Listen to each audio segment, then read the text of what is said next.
Родители на загинатите во пожарот во дискотеката Пулс на 16 март и денеска, како изминатите 9 пати, маршираа низ градот, а незадоволството за загубата на нивните најмили, поради како што рекоа ненавремената реакција на надлежните институции, го изразија со свирежи и извици уа пред кафулето на газдата на Пулс, пред општина Кочани, а особено беа гласни пред полициската станица и пред судот и обвинителството.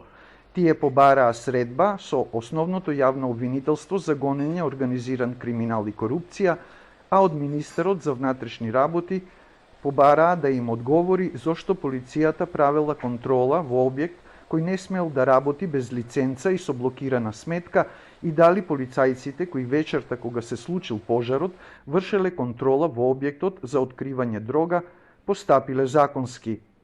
Дали акцијската контрола е спроведена законски? Дали светлата беа запалени? Дали музиката беше стопирана? Дали службените лица од МВР кои беа таму и видоа дека настанува пожар, воспоставија коридор и ги насочија нашите деца во темницата и чадот полека да не го напушти објектот. И најпрвин не ги пуштаат да излезат.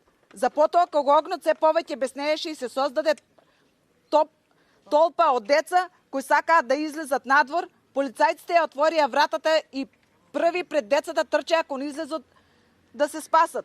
Дали се утврдени неправилности и одговорностите по кои работеле? Дали сите тие лица вработени во МВР кои беа во акцијска контрола се повикани на распит и се осомничени? Пред Кочанската полициска станица мајката истури прашкаста материја, алудирајќи на дрогата што се барала таа вечер од присутните во дискотеката. Овдека се обрати и еден татко на загинато дете во пожарот, кој кажа дека полицијата во Кочани ги заплашува младите да не сведочат во истрагата за случајот.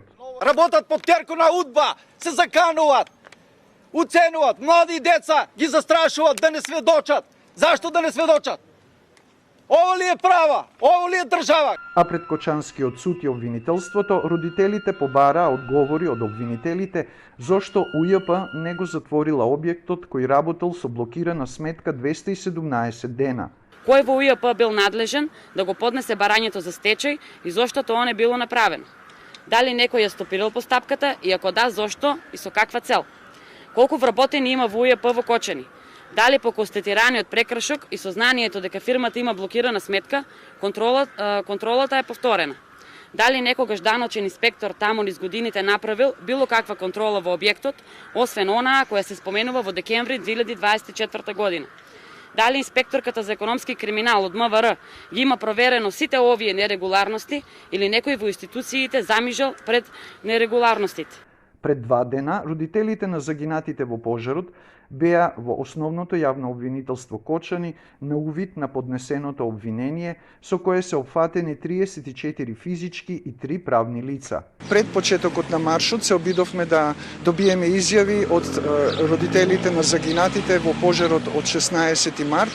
Тие не сакаат да зборуваат во камера, но ни рекоа дека поради тоа што обвинителниот акт не бил готов, тие немаат увид во него, но на сите нивни прашања им било одговорено. За следниот протест, родителите побараа поголема масовност од цела Македонија, за да, како што рекоа, не им се случи истата трагедија и на нивните деца.